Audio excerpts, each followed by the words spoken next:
A very good morning to all of you. I am Dr. Ranjita and you all are welcome to Study IQ. आज के इस lecture में हम लोग पढ़ने जा रहे हैं, आज से हम लोग स्टार्ट कर रहे हैं क्लास 12 साइंस एनसीईआरटी केमिस्ट्री।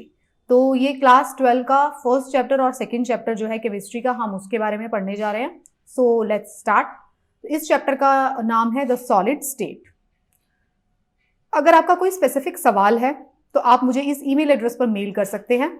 ये मेरा इंस्टाग्राम लिंक है और ये मेरे टेलीग्राम चैनल का लिंक यहाँ पे दिया गया है। इस टेलीग्राम चैनल पर आपको मेरे सभी लेक्चर्स के पीडीएफ को डाउनलोड कर सकते हैं फॉर रिवीजन पर्पस। आप चाहते हैं उन साइंस के लेक्चर्स को भी देखना जो मैंने अभी तक साइंस एनसीईआरटी को कंप्लीट किया है, तो उन सब के लेक्चर्स के लिंक भी जो इसी टेलीग्राम चैनल पर आपको प्रोवाइड कर दिए गए हैं।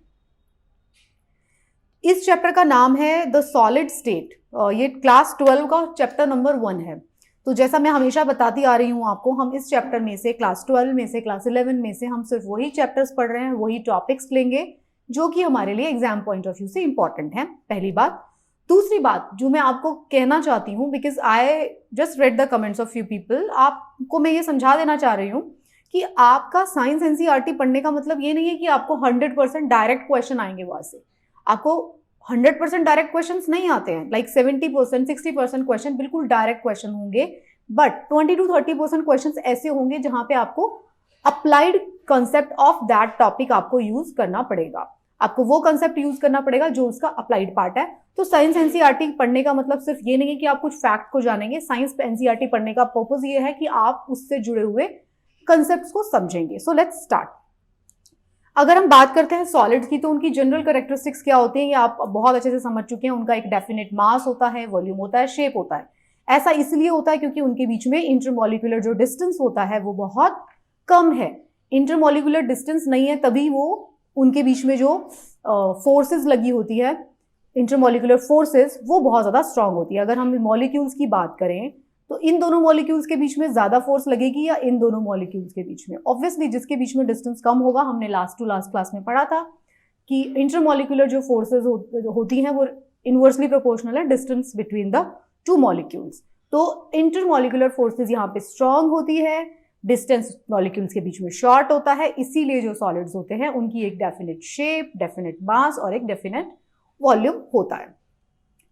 जो कॉन्स्टिट्यूएंट पार्टिकल्स होंगे, मॉलिक्यूल, एटम्स और आयंस, उनकी फिक्स पोजीशन होती है and can only be oscillate about their mean position. मतलब वो अपनी मीन पोजीशन पे वापस आ जाएंगे। इसका मतलब ये है अगर उनके अंदर मूवमेंट होती भी है, मतलब अगर सॉलिड्स के मॉलिक्यूल्स या एटम्स के बीच में मूवमेंट रजिस्टर होती है तो भी वो मूवमेंट कैसी मूवमेंट होगी? ऑसिलेटरी मूवमेंट होगी। मतलब अपनी मीन पोजीशन पे वो चीजें वापस लौट आएंगी।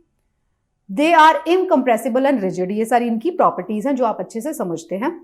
अब हम बात करने जा रहे हैं टाइप्स ऑफ सॉलिड्स। तो सॉलिड्स कितने तरीके के होते हैं हम उसके बारे में बात करेंगे। तो सॉलिड जो होते हैं उनको हम can be classified as crystalline और अमॉर्फस सॉलिड। दो तरीके के सॉलिड्स को हम क्लासिफाई करेंगे, क्रिस्टलाइन सॉलिड्स होंगे और अमॉर्फस सॉलिड्स होंगे। तो क्रिस्टलाइन और अमॉर्फस सॉलिड्स में क्या डिफरेंस होता है दोनों में, ये हम जान लेते हैं।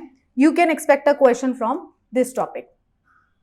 देखो, जो अमॉर्फस सॉलिड होंगे, सबसे पहली बात आप समझ लीजिए, हमने अभी बात किया था कि सॉलिड जो होते हैं उनकी खास बात क्या होती है? उनकी खास बात ये होती है कि उनके जो पार्टिकल्स होते हैं, जो उनके मॉलिक्यूल्स होते हैं, उनके बीच में जो डिस्टेंस है वो कम है और इंटरमॉलिक्यूलर फोर्सेस ज्यादा। और दूसरी बात हमने बात की थी कि इवन इफ अगर उनके बीच में मूवमेंट होती है तो वो एक ऑसिलेटरी मूवमेंट होगी। मतलब वो एक पोजीशन से ऑसिलेट होकर वापस आ जाएंगे। मतलब ऐसी मूवमेंट नहीं होगी कि एक पार्टिकल, जैसे गैस के केस में होती है, एक पार्टिकल उड़ के कहीं और पहुंच जाता है। गैस के केस में जितना बड़ा स्पेस होगा उतना ही स्पेस वो गैसेस जो है ऑक्यूपाई कर लेती हैं। सॉलिड के केस में ऐसा नहीं होता। जितना उनका एक डेफिनेटिव साइज और शेप होता है वो उसी में ही रहते हैं। तो अमॉर्फस और क्रिस्टलाइन सॉलिड्स में क्या डिफरेंस होगा? अब इनके पार्टिकल की अरेंजमेंट जो होती है उसी में डिफरेंस होता है।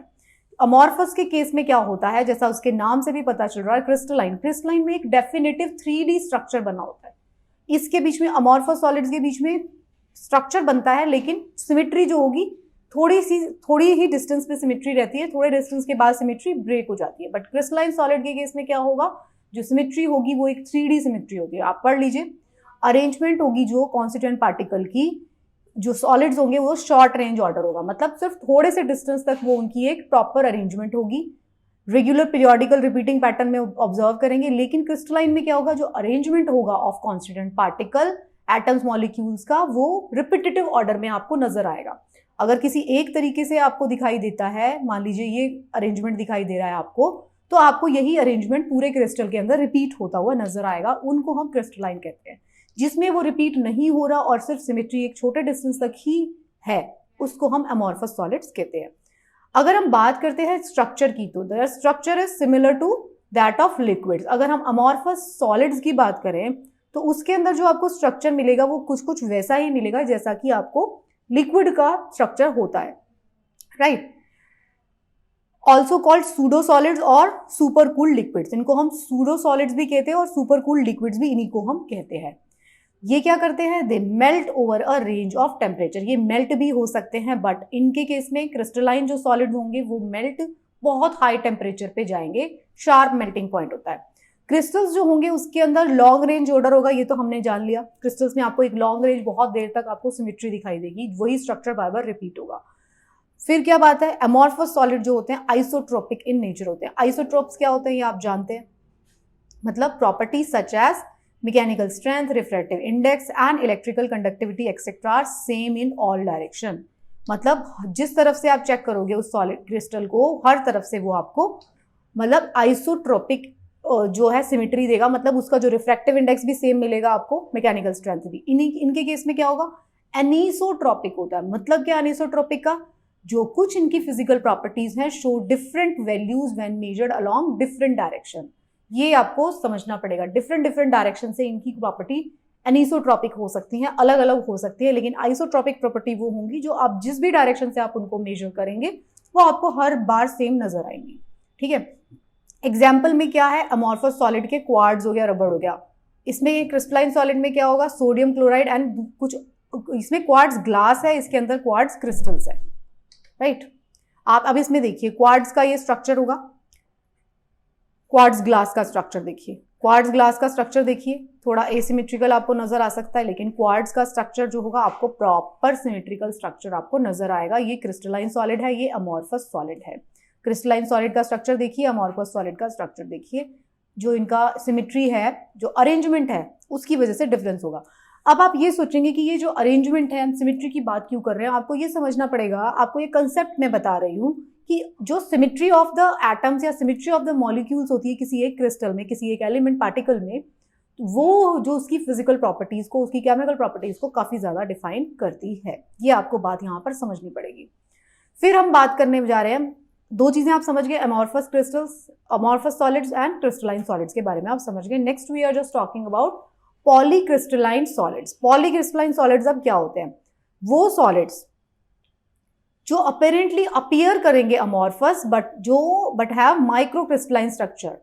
मतलब वो आपको अमॉर्फस सॉलिड जैसे दिखाई देते हैं, ये कंसेप्ट है, ये आपको अमॉर्फस सॉलिड जैसे दिखाई देंगे लेकिन इनके अंदर माइक्रोक्रिस्टलाइन स्ट्रक्चर होगा, उसको पॉलीक्रिस्टलाइन सॉलिड्स कहते हैं। मेटल्स जो होते हैं वो पॉलीक्रिस्टलाइन कंडीशन में होते हैं। Individual crystals are randomly oriented, so a metallic sample में appear to be isotropic even though a single crystal is anisotropic. इसका मतलब कहने का ये है, कुछ जो क्रिस्टल्स होते हैं, कुछ जो सॉलिड्स होते हैं वो पॉलीक्रिस्टलाइन स्टेट में होते हैं, नजर हमें अमॉर्फस सॉलिड्स जैसे आते हैं, लेकिन जब आप उनकी प्रॉपर्टी चेक करेंगे तो वो एनिसोट्रोपिक नेचर की होती है। मतलब किसी भी तरफ से उसकी आप फिजिकल प्रॉपर्टीज को चेक कर लो, वो क्या करेगी, आपको जो इनकी फिजिकल प्रॉपर्टीज, जो भी प्रॉपर्टीज जैसे refractive index, mechanical strength, electrical conductivity, ये सारी सब तरफ से सेम होगी। तो ये देखिए, आप क्रिस्टलाइन को देखिए, आप क्रिस्टलाइन का स्ट्रक्चर देखिए, एकदम सिमेट्रिकल अरेंजमेंट, हर तरफ से सिमेट्रिकल अरेंजमेंट, वो होते हैं क्रिस्टलाइन। अमॉर्फस सिमेट्रिकल सिर्फ थोड़ी देर तक होगा, फिर ये एसिमेट्री होगी लार्जर, उसमें देखेंगे तो। पॉलीक्रिस्टलाइन में क्या होगा, दिखेगा आपको अमॉर्फस जैसा बट शो करेगा प्रॉपर्टी क्रिस्टलाइन सॉलिड जैसा, वो पॉलीक्रिस्टलाइन सॉलिड्स हैं। This is one of the concept इस चैप्टर में दिया गया था, तो मैंने आपसे डिस्कस कर लिया। तो हम 3 तरीके के स्ट्रक्चर्स सॉलिड्स को जान चुके हैं। क्लासिफिकेशन ऑफ सॉलिड यहाँ पे आप पढ़ सकते हैं। क्रिस्टलाइन सॉलिड्स है अमॉर्फस, ग्लास, रबर हो गया, आयनिक crystals, sodium chloride, potassium chloride, diamond सबसे बड़ा एग्जाम्पल है। ये आप इसमें पढ़ सकते हैं, इस स्लाइड में से आप पढ़ लीजिएगा। अब हम बात करते हैं नेक्स्ट चैप्टर के बारे में, विच इज सॉल्यूशंस। पहला चैप्टर था सॉलिड्स के बारे में, जिसमें हमने 3 तरीके के सॉलिड्स को पढ़ा। नेक्स्ट चैप्टर जो है वो है सॉल्यूशंस के बारे में। ये चैप्टर 2 है क्लास 12 केमिस्ट्री का, राइट। तो अब हम जान लेते हैं, इस चैप्टर को भी हम पीछे वाली क्लासेस में काफ़ी पढ़ चुके हैं, तो इसलिए मैं बहुत ज़्यादा डिटेल में नहीं जाऊंगी। कुछ कुछ जगह पे मैं आपको बता दूंगी कि आप पीछे वाली क्लास से जाके रेफर कर लीजिए। सॉल्यूशन के केस में अगर आप बात करते हैं तो हमने सॉल्यूशन जो था, इसके अंदर एक सॉल्यूट होता है, एक सॉल्वेंट होता है, तो जो मिक्स करके सॉल्यूशन बनाते हैं। तो सॉल्यूशन जो होते हैं वो होमोजीनस मिक्सचर है। होमोजीनस का मतलब समझते हैं आप? होमोजीनस का मतलब थ्रू आउट जो आप देखेंगे उसके स्ट्रक्चर में सेम रहेगा। होमोजीनस मिक्सचर ऑफ 2 और मोर देन 2 कंपोनेंट्स, 2 या 2 से अधिक कंपोनेंट्स का होमोजीनस जो मिक्सचर होगा उसको हम कहते हैं सॉल्यूशन। होमोजीनस मिक्सचर से हमारा क्या मतलब है? कॉम्पोजिशन और उसकी जो प्रॉपर्टीज होती है वो यूनिफॉर्म रहती है, ये हम जानते हैं थ्रू आउट द मिक्सचर। आप मिक्सचर के ऊपर से भी पार्ट से भी जो निकालेंगे थोड़ा सा वो भी इतना होगा। आपने एक बैरल में भर के रखा है उसको ड्रम में, नीचे से निकालेंगे तो भी सेम रहेगा। अब बात करते हैं जनरली जो कंपोनेंट होते हैं that is present in larger quantity, उसको हम सॉल्वेंट और सॉल्यूट में क्या डिफरेंस होता है? एक सॉल्यूट होता है, एक सॉल्वेंट होता है। तो सॉल्वेंट जो होता है, जो सॉल्वेंट होगा वो ज्यादा क्वांटिटी में, जैसे पानी के अंदर चीनी मिली हुई है, चीनी के अंदर पानी मिला हुआ है। उल्टा भी होता है ना, चीनी को आप गीला कर देते हैं तो सॉल्यूशन तो नहीं बनता प्रॉपर, लेकिन ऐसा भी हो सकता है। बट लेकिन सॉल्वेंट क्या होता है? सॉल्वेंट वो होता है जिसकी क्वांटिटी ज्यादा है। जिसकी क्वांटिटी ज्यादा है उसको हम सॉल्वेंट कहते हैं, जिसकी क्वांटिटी कम है उसको हम सॉल्यूट कहते हैं। सॉल्वेंट जो होता है वो डिटरमाइन करता है physical state and in which solution exist. जैसा सॉल्वेंट होगा वैसा ही फिजिकल स्टेट के अंदर वो सॉल्यूशन रहेगा। जो एक से ज्यादा component present in solution other than solvent are called solutes. Solute जो हो सकते हैं ज्यादा हो सकते हैं। एक सॉल्वेंट हो सकता है, पानी लिया आपने, वाटर एज अ सॉल्वेंट लिया आपने, नींबू पानी बना रहे हैं, उसके अंदर आपने क्या किया? चीनी डाल दी, शुगर, सॉल्ट, ठीक है, आपने उसमें चाट मसाला भी डाल दिया, उसमें आपने लेमन भी डाल दिया। तो ये सब क्या है? ये सारे के सारे तो सॉल्यूट्स हैं। और सॉल्वेंट कौन है? वाटर। सबसे ज्यादा क्वांटिटी वाटर की है, बाकी सब उसके अंदर मल्टीपल चीजें डल सकती है। फिर हम बात करने जा रहे हैं बाइनरी सॉल्यूशंस क्या होते हैं। जिनके अंदर 2 कंपोनेंट्स होते हैं उनको बाइनरी बोलते हैं, तो नाम से ही पता चल जाएगा आपको। अब आप इसमें देख सकते हैं टाइप ऑफ सॉल्यूशन कैसे कैसे हो सकते हैं, इस चार्ट से आपको पता चल जाएगा। गैशियस सॉल्यूशंस हो सकते हैं, गैशियस सॉल्यूशंस हो सकते हैं, लिक्विड सॉल्यूशंस हो सकते हैं, सॉलिड सॉल्यूशन हो सकते हैं। गैशियस सॉल्यूशन में सॉल्वेंट क्या होगा? गैस। सॉल्यूट गैस भी हो सकता है, लिक्विड भी हो सकता है, सॉलिड भी हो सकता है। मतलब एग्जाम्पल क्या है? Mixture oxygen nitrogen gas, chloroform mixed in nitrogen gas, camphor in nitrogen gas. ये सारे के सारे गैस के अंदर सॉलिड मिला हुआ है, गैस के अंदर लिक्विड मिला हुआ है। लिक्विड सॉल्यूशन में क्या होगा? लिक्विड होगा बेस, जो सॉल्वेंट होगा जो सबसे ज्यादा क्वांटिटी में होगा लिक्विड होगा वो सॉल्वेंट, और उसके अंदर गैस भी मिक्स हो सकती है, लिक्विड भी मिक्स हो सकता है, सॉलिड भी मिक्स हो सकता है। जैसे कि ऑक्सीजन वाटर के अंदर, इथेनॉल वाटर के अंदर, ग्लूकोज वाटर के अंदर। ग्लूकोज सॉलिड है, इथेनॉल लिक्विड है। सिमिलरली सॉलिड सॉल्यूशन क्या होंगे? जो सॉलिड रहेगा उनका सॉल्वेंट, मतलब मेजर कंपोनेंट जो है सॉलिड है। Solution of hydrogen in palladium, amalgam of mercury with sodium. Amalgam जो होती है डेंटल कैविटीज में यूज की जाती है। Copper dissolve in gold, solid के अंदर सॉलिड मिला हुआ है, गोल्ड है उसके अंदर डिजॉल्व किया है कॉपर। इसमें क्या है? अमलगम है ऑफ, उसके अंदर मर्करी, मर्करी की जो बनती है वो अमलगम, उसके अंदर सोडियम मिला हुआ है। तो इस तरीके से होता है। टाइप ऑफ सॉल्यूशन हो सकते हैं, सॉल्वेंट कोई भी हो सकता है। अगर आपको क्वेश्चन इस तरीके से मिले, जनरली हम सॉल्यूशन के बारे में क्या कहते हैं? हम जनरली सॉल्यूशन के बारे में कहते हैं कि उसके अंदर एक सॉल्वेंट होगा। जनरली जो हमने देखा लिक्विड होता है या गैस, उससे ज्यादा हम सॉलिड के बारे में नहीं सोचते। लेकिन अगर क्वेश्चन में इस तरीके का कोई स्टेटमेंट आपको मिलता है कि सॉल्वेंट जो हो सकता है वो हमेशा गैस होगी या लिक्विड होगा या हमेशा लिक्विड होगा, तो वो गलत हो जाएगा। गैस भी हो सकती है और सॉलिड भी हो सकता है एक सॉल्वेंट, और सॉल्यूट भी कोई भी हो सकता है तीनों स्टेट में से। तो ये आपकी यहाँ से अंडरस्टैंडिंग डेवलप होती है। नेक्स्ट हम बात करते हैं, दूसरा कंसेप्ट है सॉल्युबिलिटी। अब सॉल्युबिलिटी क्या होती है? तो सॉल्युबिलिटी जो है एक सब्सटेंस जो है उसकी कैपेसिटी है सब्सटेंस की कि वो कितना जो है सॉल्वेंट के अंदर मिक्स हो सकता है। Maximum amount that can be dissolve, maximum amount that can be dissolved in a specific amount of solvent at a specific temperature। ये जरूर है, स्पेसिफिक टेम्परेचर पे बात होती है सॉल्युबिलिटी की, क्योंकि सॉल्युबिलिटी जो है किसी भी सॉल्यूट की सॉल्युबिलिटी उस पर्टिकुलर टेम्परेचर पर नापी जाती है। क्योंकि अगर टेम्परेचर को आप बढ़ा देंगे या घटा देंगे तो सॉल्युबिलिटी चेंज हो जाती है। आपने देखा होगा कि अगर आप पानी के अंदर, वो बचपन में जो हमारे को क्लास में एक्सपेरिमेंट करने को बोला जाता था कि आप नमक घोलिए, चीनी घोलिए पानी के अंदर, चीनी घोलते जाइए घोलते जाइए घोलते जाइए, ठंडा पानी लीजिए उसके अंदर कम चीनी घुलेगी। अगर आपने उसी पानी को थोड़ा सा गर्म कर दिया, वो सारी चीनी मिक्स हो जाएगी, और गर्म कर दिया और मिक्स हो जाएगी। तो सॉल्युबिलिटी क्या है, टेम्परेचर बढ़ेंगे तो सॉल्युबिलिटी बढ़ती जाएगी। और ऐसा क्यों होता है, अब तक के चैप्टर्स आप पढ़ के समझ चुके होंगे, क्योंकि टेम्परेचर बढ़ता है तो जो इंटरमॉलिक्यूलर एनर्जी वो भी बढ़ जाती है, मॉलिक्यूल्स को और एनर्जी मिल जाती है, वो रैंडम मूवमेंट शो कर देते हैं। रैंडम मूवमेंट शो करने से उनके बीच में स्पेस बढ़ जाएगी, और वो स्पेस जो है वो ज्यादा सॉल्यूट को ऑक्यूपाई कर लेगी। तो मैंने यही बताया आपको कि सिर्फ साइंस के एनसीईआरटी को पढ़ने से ऐसा नहीं है कि सिर्फ आप फैक्ट्स जान रहे हैं और कोई आप बैठ के ये सोच रहे हैं कि इस लेक्चर को देखने के बाद आपके कितने क्वेश्चन सॉल्व हुए, आपके लॉन्ग टर्म में कितने क्वेश्चन सॉल्व होते हैं, आपकी कितनी अंडरस्टैंडिंग डेवलप होती है, वो उससे इसका फायदा वो चीज है, राइट। ओके, तो हम बात कर रहे थे सॉल्युबिलिटी जो होगी वो एक पर्टिकुलर टेम्परेचर पे हम डिफाइन करते हैं, उस टेम्परेचर पे उस पर्टिकुलर सॉल्वेंट का कितना सॉल्युबिलिटी है, उस पर्टिकुलर सॉल्यूट का पर्टिकुलर सॉल्वेंट में कितना सॉल्युबिलिटी है, राइट। डिपेंड क्या करता है, डिपेंड्स किस किस के ऊपर करता है, सॉल्यूट एंड सॉल्वेंट। सॉल्यूट पे डिपेंड करता है, सॉल्वेंट पे डिपेंड करता है कि वो एक दूसरे के साथ कंपैटिबल भी है कि नहीं मिक्स होने के लिए, और किस पे डिपेंड करता है, टेम्परेचर पे। अगर टेम्परेचर पे डिपेंड करेगा तो प्रेशर पे भी करेगा। एक चीज मैं आपको एक बेसिक सा कंसेप्ट बता रही हूँ जो आपको ज्योग्राफी में भी काम आएगा, हर चीज में काम आएगा। नेक्स्ट टाइम ज्योग्राफी जब पढ़ेंगे, एक कंसेप्ट आप समझ लीजिए कि जब भी कोई चीज टेम्परेचर के वजह से वेरी करती है, कोई भी फिजिकल प्रॉपर्टी या कुछ भी क्वालिटी, तो वो प्रेशर के साथ भी वेरी करेगी। This you have to understand. अगर टेम्परेचर एक फैक्टर ले लिया हमने तो प्रेशर ना चाहते हुए भी एक फैक्टर साथ में रहेगा। अगर आप लैब कंडीशन में चले जाते हैं कि भाई प्रेशर को हमने जीरो कर दिया, तो भी प्रेशर तो है ना, जीरो प्रेशर।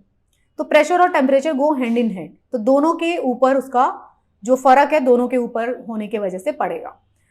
अब हम बात करते हैं जनरली, अगर हम बात करते हैं तो सॉल्यूट जो है वो डिसॉल्व होता है एक सॉल्वेंट में अगर intermolecular interactions are similar in the two, और वी में से लाइक डिसॉल्व लाइक। ये बात आपको समझनी पड़ेगी। अब ऐसा नहीं है कि आप पानी के अंदर ऑयल को मिक्स कर देंगे, हो नहीं पाएगा। तो सॉल्यूट और सॉल्वेंट की कंपैटिबिलिटी होनी चाहिए एक दूसरे के साथ मिक्स होने की, तभी सॉल्युबिलिटी की बात आएगी। अगर वो सॉल्युबल ही नहीं है, अलग अलग प्रॉपर्टीज शो करते हैं दोनों के दोनों, तो मिक्स नहीं हो पाएंगे, राइट। तो जब भी एक सॉलिड को is added to the solvent, some solute dissolve and its concentration increase in the solution, this process is called dissolution. Okay, ये डिसोल्यूशन प्रोसेस की बात कर रहा है भैया। एक सॉल्वेंट ले लिया आपने, इसके अंदर आपने कोई सॉल्यूट डाल दिया, ठीक है, सॉल्यूट डाल दिया। अब वो सॉल्यूट जो होगा वो उसके अंदर मिक्स होगा, तो उसे डिसोल्यूशन कहते हैं, जो मिक्स होना शुरू हो जाता है। क्रिस्टलाइजेशन दूसरी बात, एक क्रिस्टलाइजेशन होती है। क्रिस्टलाइजेशन क्या होता है, वो वाली स्टेज अगर आ गई कि उस पर्टिकुलर टेम्परेचर और प्रेशर पे और सॉल्यूट नहीं डिसॉल्व हो सकता सॉल्यूशन में, तो क्या होगा, वो सेपरेट होना शुरू हो जाएगा। Some solid particle in solution collide with the solute particle and get separated out of the solution. कब होता है वो, जब मोस्टली हम सैचुरेशन आ जाती है। सैचुरेशन किसके ऊपर डिपेंड करेगी, फिर सोच के खुद ही बता दो। सैचुरेशन डिपेंड करेगी उस पर्टिकुलर सॉल्यूशन के टेम्परेचर पे और प्रेशर पे। टेम्परेचर और प्रेशर आप बढ़ा दोगे तो वो और ज्यादा सॉल्यूट को डिसॉल्व कर लेगा, राइट। तो उस पर्टिकुलर एक जो तापमान दिया गया है और दबाव दिया गया है उसके ऊपर डिपेंड करता है कि अब जो है सैचुरेशन आ गई है। तो यहाँ पे देखो नेक्स्ट कंसेप्ट यही है, सैचुरेटेड सॉल्यूशन। सैचुरेटेड सॉल्यूशन वो सॉल्यूशन होता है जिसके अंदर और आप सॉल्यूट को ऐड नहीं कर सकते। Such a solution in which no more solute can be added is called saturated solution. तो जो सॉल्युबिलिटी होगी गैसेस की in liquid increases with increase in pressure and decrease in temperature. Solubility of gases in liquid increase with increase in pressure and decrease with decrease in pressure. ये आप समझ गए, gases की बात नहीं है, ये किसी भी लिक्विड की, किसी भी सॉल्यूट की भी बात हो रही है। तो सॉल्युबिलिटी हमने यहाँ पे पढ़ लिया। सॉल्युबिलिटी में हमने 2-3 कंसेप्ट पढ़ा, डिसोल्यूशन क्या होता है, क्रिस्टलाइजेशन क्या होता है और सैचुरेशन क्या होता है। मैंने आपको समझा दिया कि ये प्रेशर पे और टेम्परेचर के ऊपर डायरेक्टली डिपेंड करता है। जैसे ही आप ज्यादा प्रेशर लगा दोगे तो और ज्यादा सॉल्यूट उस सॉल्यूशन के अंदर मिक्स होना शुरू हो जाएगा। जैसे ही आप टेम्परेचर बढ़ा दोगे और ज्यादा, अगर आपने उसी सॉल्यूशन का जो कि एक सैचुरेटेड सॉल्यूशन पहले नहीं था उसको अगर आपने ठंडा कर दिया तो क्रिस्टलाइजेशन हो जाएगी, वो सैचुरेट हो जाएगा क्योंकि टेम्परेचर डिक्रीज हो गया। तो ये सारे कंसेप्ट थे जो आपको यहाँ से समझने थे। अब इसमें यही बात बताया गया एप्लीकेशन ऑफ सॉल्युबिलिटी। तो इसमें यही सब बताया गया कि अगर हमें इंक्रीज करनी है सॉल्युबिलिटी ऑफ कार्बन डाइऑक्साइड मिली होती है, जो आप ये कोल्ड ड्रिंक्स पीते हो, कोई भी कोल्ड ड्रिंक हो चाहे, विदाउट नेमिंग एनीथिंग, चाहे कोक ले लो, चाहे कोका कोला ले लो, लिम्का ले लो, चाहे मिरिंडा ले लो, कोई भी सबके अंदर क्या मिला होता है, वो जो फिज आपको दिखाई देता है ना, फिज निकलता है उसमें, आजकल तो एपी फिज भी बना दिया उन्होंने। तो जो वो फिज निकलता है, वो जो बबल्स जो आपको निकलते हुए दिखाई देते हैं कोल्ड ड्रिंक्स में, वो होते हैं कि उसके अंदर कार्बन डाइऑक्साइड डिसॉल्व होता है, डिसॉल्व कार्बन डाइऑक्साइड। तो कैसे डिसॉल्व होता है? To increase the solubility of carbon dioxide in soft drink, क्या करेंगे हम सोडा वाटर में, हम उसको प्रेशर के साथ सील कर देते हैं। The bottle is sealed under high pressure. आपने देखा होगा जैसे ही बॉटल खुलती है टक से आवाज आती है बॉटल के खुलने की, ढक्कन के खुलने की, वो क्या होता है? क्योंकि प्रेशर रिलीज हुआ, उन्होंने हाई प्रेशर पे उसको बंद किया था। हाई प्रेशर पे बंद करने का मतलब था डिसॉल्व हो जाए कार्बन डाइऑक्साइड। जैसे ही आप उसको खोलते हो, कोल्ड ड्रिंक फ्लैट हो जाती है ना, अगर आपने कोल्ड ड्रिंक को खोला और उसको ग्लास में डाल के रख दिया और आप उसको 1 घंटे बाद पीते हैं, तो आपको वो कोल्ड ड्रिंक में फिज नहीं मिलता। क्यों? क्योंकि कार्बन डाइऑक्साइड जो हाई प्रेशर के ऊपर थी बंद, तब डिसॉल्व हो गई थी उस लिक्विड के अंदर, उस कोल्ड ड्रिंक के अंदर। जैसे ही प्रेशर रिलीज हुआ तो वो कार्बन डाइऑक्साइड निकल के एटमॉस्फेयर में चली गई। So this is the application of solubility. Next आप देखिए, जब आप स्कूबा डाइविंग करते हैं, कोई भी, जब अभी आप में से बहुत सारे लोगों को मौका मिला होगा स्कूबा डाइविंग करने का, तो जब स्कूबा डाइविंग करते हैं, जो स्कूबा डाइवर्स होते हैं, उनको क्या करना है, हम जब एटमॉस्फेरिक प्रेशर को नापते हैं, तो एटमॉस्फेरिक प्रेशर को हम सी लेवल पे नापते हैं, मीन सी लेवल पर। हम क्या करते हैं स्कूबा डाइविंग में, ओशन के नीचे जा रहे हैं, पानी के बहुत नीचे चले जाते हैं। अब अगर आप पानी के नीचे जाओगे तो पानी भी तो प्रेशर डालेगा, एटमॉस्फेरिक प्रेशर बढ़ गया। तो हाई कंसंट्रेशन होती है जो उनकी, high concentration of dissolved gases जो होती हैं वाइल ब्रीदिंग, क्योंकि हाई कॉन्सेंट्रेशन हो जाएगी प्रेशर बढ़ने की वजह से, वो सारी की सारी गैसेस क्या होंगी हमारे ब्लड में, हमारा ब्लड भी तो एक सॉल्वेंट का काम कर रहा है, उसके अंदर वो सारी गैसेस डिसॉल्व होना शुरू हो जाएंगी हाई प्रेशर की वजह से। तो इंक्रीज प्रेशर होने से क्या होगा, solubility of atmospheric gases in blood will increase, हमारे ब्लड में मिक्स हो जाएंगी।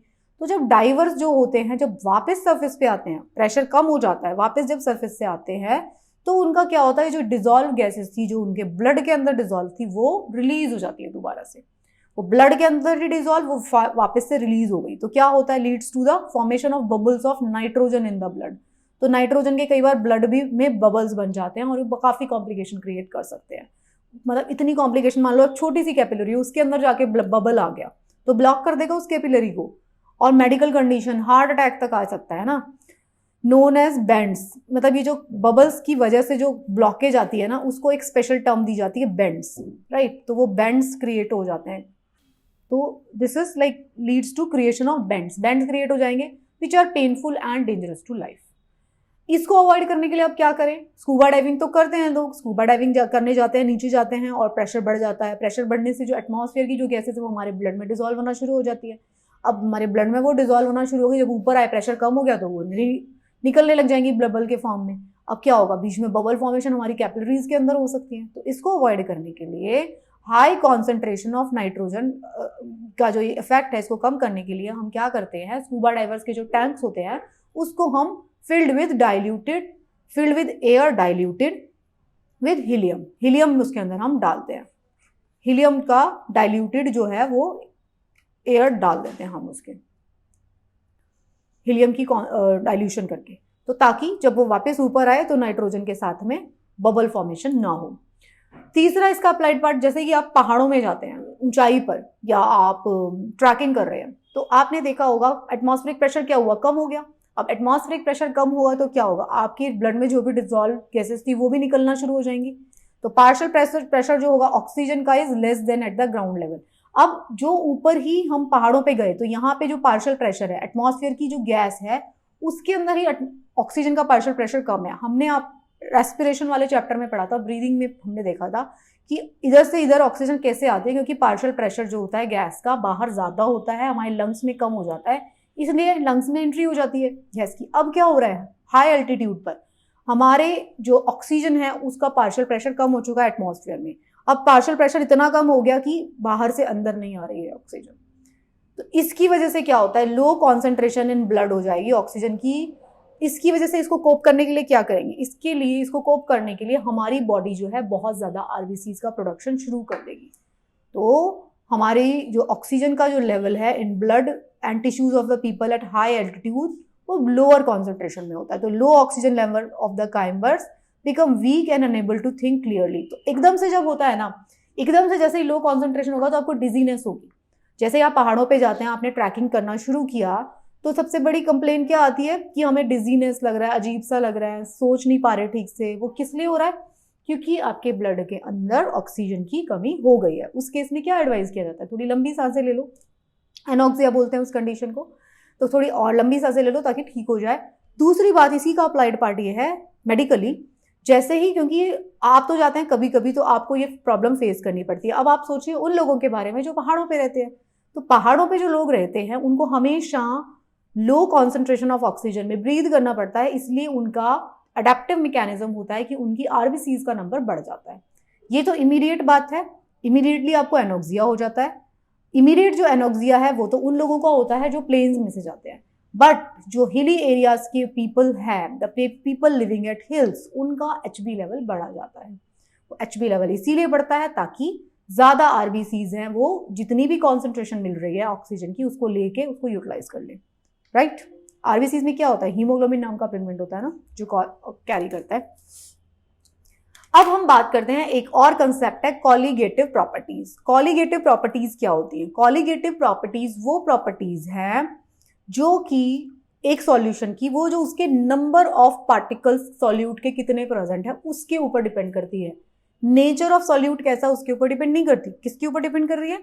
नंबर ऑफ सॉल्यूट पार्टिकल्स पे। तो जो नंबर ऑफ सॉल्यूट पार्टिकल्स पे डिपेंड कर रही है सिर्फ प्रॉपर्टीज, उनको हमने क्या कहा? ओके, नंबर ऑफ कहाँ गया भाई? नंबर ऑफ सॉल्यूट पार्टिकल्स के ऊपर जो डिपेंड करती है प्रॉपर्टीज, उनको हमने कहा कॉलीगेटिव प्रॉपर्टीज। ये एक कंसेप्ट है, आपको याद रखना चाहिए। ठीक है, बात होती है कॉलीगेटिव प्रॉपर्टीज की तो क्या होता है? ये कौन कौन सी हो सकती हैं? Relative lowering of vapour pressure, depression of freezing point, elevation of boiling point and osmotic pressure. ये सब किसके ऊपर डिपेंड करता है? नंबर ऑफ सॉल्यूट पार्टिकल्स कितने हैं उसके ऊपर। ठीक है, नेक्स्ट और द लास्ट कंसेप्ट इस टॉपिक का हम बात करने जा रहे हैं ऑस्मोसिस की। तो ऑस्मोसिस क्या होता है? ऑस्मोसिस होता है प्रोसेस, कौन सा? जिसमें कि मॉलिक्यूल्स ऑफ सॉल्वेंट, दो चीजें पढ़ी थी हमने, सॉल्वेंट और सॉल्यूट। तो सॉल्वेंट के जो मॉलिक्यूल्स हैं they pass through a semi permeable membrane. Osmosis के बारे में हम डिफ्यूजन ऑस्मोसिस वाले चैप्टर में हमने क्लास 10 में काफ़ी डिटेल में पढ़ा था, तो उसमें से भी आप देख सकते हैं। बट ठीक है, यहाँ पे अगर ऑस्मोसिस आया है तो हम उसके बारे में बात कर लेते हैं। सॉल्वेंट के मॉलिक्यूल्स जो हैं वो क्या कर रहे हैं? वो पास कर रहे हैं through a semi permeable membrane from a less concentration of solution into a more concentrated solution. इसको हमने कह दिया ऑस्मोसिस। कहाँ से कहाँ कर रहे हैं? लेस कॉन्सेंट्रेटेड सॉल्यूशन, मतलब लेस कॉन्सेंट्रेशन ऑफ सॉल्यूट है तो सॉल्वेंट जो है वहीं से मूव करेगा। सॉल्वेंट की मूवमेंट है तो सॉल्वेंट जहां पे ज्यादा है वहां से दूसरी तरफ करेगा। तो जब भी क्वेश्चन आएगा तो स्टेटमेंट आप ठीक से पढ़ लेना। आपको कंसेप्ट समझ में आ गया? क्वेश्चन गलत और सही कैसे करोगे? अगर आपने स्टेटमेंट ठीक से नहीं पढ़ा तो स्टेटमेंट में पूछा जाएगा लेस कॉन्सेंट्रेशन वाले सॉल्यूशन से मोर कॉन्सेंट्रेशन वाले सॉल्यूशन की तरफ मूवमेंट है। एकदम सही बात, क्योंकि जो लेस कॉन्सेंट्रेटेड सॉल्यूशन है उसी के अंदर तो सॉल्वेंट का नंबर ज्यादा है। सॉल्वेंट जो है, मान लीजिए पानी, एक पानी जिसके अंदर 5 ग्राम चीनी मिली हुई है, दूसरा 1 लीटर पानी में, दूसरा एक और पानी है 1 लीटर पानी, उसके अंदर आधा किलो चीनी मिली हुई है। तो जो 5 ग्राम चीनी मिली हुई है वहां से पानी पास करेगा जहां पे आधा किलो चीनी मिली हुई है वहां, क्योंकि लेस कॉन्सेंट्रेटेड सॉल्यूशन से किसका मूवमेंट हो रहा है? सॉल्वेंट का मूवमेंट हो रहा है। तो ये बात आपको जरूर समझनी पड़ेगी। तो डिफ्यूजन ऑस्मोसिस वाले जब क्वेश्चंस आएंगे तो स्टेटमेंट बहुत अच्छे से आप पढ़ लेना। तो एकदम सिंपल क्वेश्चंस होते हैं। जो फ्लो होता है सॉल्वेंट का फ्रॉम इट्स साइड, जो फ्लो होगा सॉल्वेंट का from its side to a solution side across a semi permeable membrane can be stopped. ये अब इसमें बता रहा है कि इस फ्लो को आप स्टॉप भी कर सकते हो अगर आप एक्स्ट्रा प्रेशर अप्लाई कर दो सॉल्यूशन के ऊपर। जो प्रेशर है that just stops the flow of solvent is called osmotic pressure of solution. तो ऑस्मोटिक प्रेशर ऑफ सॉल्यूशन क्या है? जो कि ऑस्मोसिस को स्टॉप भी कर सकता है। Flow of solvent from its side to solution side में उसको जो स्टॉप भी कर सकता है उसको ऑस्मोटिक प्रेशर ऑफ सॉल्यूशन कहा जाता है, अगर एक्स्ट्रा प्रेशर हमने लगा लिया। यहाँ पे आप देखिए, ये एक सॉल्यूशन है, ये वाला एक सॉल्यूशन है, सॉल्यूट के मॉलिक्यूल्स मिक्स हुए हुए हैं, लो कॉन्सेंट्रेशन है, यहाँ पर एक सेमी परमिएबल मेम्ब्रेन लगा हुआ है, हाई कॉन्सेंट्रेशन है यहाँ पे सॉल्यूट की। तो ऑस्मोसिस में क्या होगा? Movement of solvent from low to high. अब यहाँ पे कम थे पार्टिकल्स तो यहाँ से पानी सारा इधर चला गया सेमी परमिएबल मेम्ब्रेन से। तो इसको हमने क्या कहा? इसको हमने कहा ऑस्मोसिस। जो इंपॉर्टेंट पॉइंट है, जो हमें रखना है ध्यान में, that solvent molecule always flow from lower concentration to high concentration, ये मैं आपको बता चुकी हूँ। जो सॉल्यूशन होंगे, two solution having same osmotic pressure at a given temperature, okay, एक पर्टिकुलर टेम्परेचर के ऊपर अगर एक दो सॉल्यूशंस का ऑस्मोटिक प्रेशर सेम है तो उनको हम आइसोटोनिक सॉल्यूशंस कहते हैं। आइसोटोनिक सॉल्यूशन में कोई भी मूवमेंट नहीं होगी इधर से इधर, ठीक है।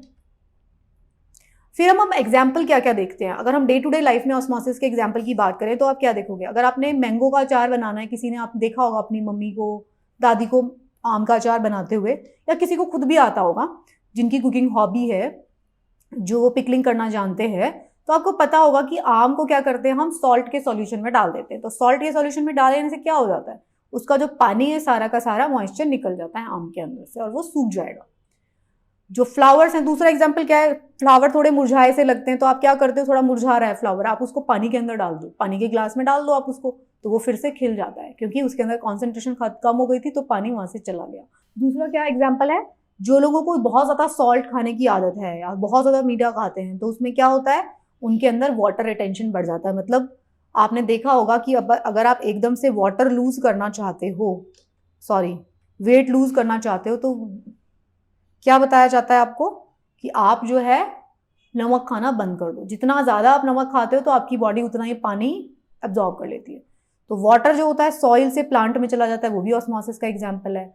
मीट वगैरह को प्रिजर्व करने के लिए भी आप उसको नमक लगा के रख देते हो तो पानी सारा निकल जाता है। तो ये सारे के सारे किसके एग्जाम्पल थे, ऑस्मोसिस के। और भी ज़्यादा एग्जाम्पल है, अगर आप अपना पानी के अंदर बहुत देर तक हाथ डाल के रखो, पैर डाल के रखो, तो देखोगे आप आपकी स्किन में रिंकल से आ जाएंगे क्योंकि आपके बॉडी में से फिर क्या हुआ, पानी जो है इधर हो गया।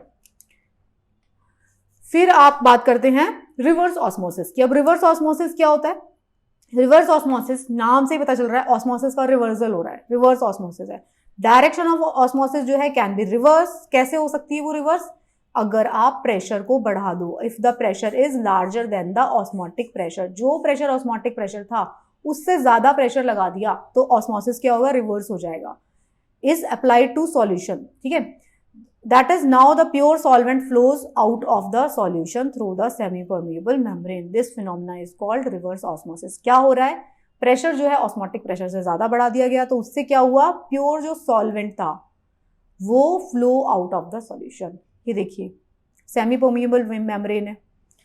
Reverse osmosis is used for desalination of sea water. अब सी का वाटर लिया हमने, सॉल्ट वाला वाटर था, उसके ऊपर बहुत ज़्यादा प्रेशर अप्लाई कर दिया, इतना प्रेशर अप्लाई कर दिया तो उसमें से क्या होगा, जो साफ पानी है इधर निकल जाएगा, साफ पानी इधर बाहर आ जाएगा, इसको हमने रिवर्स ऑस्मोसिस कह दिया। The workable pore membrane is a film of cellulose acetate. Cellulose acetate की मेम्ब्रेन जनरली हम यूज करते हैं जब हम वाटर को फिल्टर कर रहे हैं। Placed over suitable support, cellulose acetate is permeable to water but impermeable to impurities. Cellulose acetate मतलब इसको आप पढ़ लीजिए, अच्छे से याद कर लीजिए, सेलुलोज एसीटेट का मेम्ब्रेन बना के उसको हम वाटर फिल्ट्रेशन में यूज करते हैं। वाटर के लिए परमिएबल होता है लेकिन बाकी इम्प्योरिटीज को क्रॉस नहीं करने देता। तो जब आप हाई प्रेशर दे दोगे इधर तो पानी वहां से सिर्फ क्रॉस कर जाएगा, आयंस जो प्रेजेंट होंगे सी वाटर में वो सब दूसरी साइड पे रह जाएंगे। तो ये क्या हो रहा है, बहुत सारी जो कंट्रीज जो है डीसैलिनाइजेशन कर रही हैं पानी का। स्पेशली कौन सी कंट्रीज कर रही है, जो कि आइलैंड कंट्रीज है। अब कितनी बारिश होगी, नदियां नहीं है वहां पर, और वो जो कंट्रीज हैं कहाँ पे लोकेटेड है, वो ऐसी गर्म जगह पे लोकेटेड है कि वहाँ पे पहाड़ भी नहीं है, तो नदियों का पानी भी नहीं आ रहा। तो उस केस में क्या होगा, वाटर हार्वेस्टिंग भी नहीं कर पा रहे, तो वो क्या करना शुरू कर दिया उन्होंने डीसैलिनाइजेशन ऑफ वाटर करना शुरू कर दिया ताकि वो प्रेशर को बढ़ा के प्योर वाटर निकाल सके। तो दिस वॉज द चैप्टर, ये चैप्टर 1 और 2 था क्लास 12 केमिस्ट्री का। सो आई होप आपको ये चैप्टर समझ में आया होगा। इसमें कुछ बेसिक से कॉन्सेप्ट थे जो हमने डिस्कस किए थे। सो आई होप आप इससे जुड़े हुए सवालों को भी सॉल्व कर पाएंगे। Thank you so much and keep studying. Best of luck for your preparation.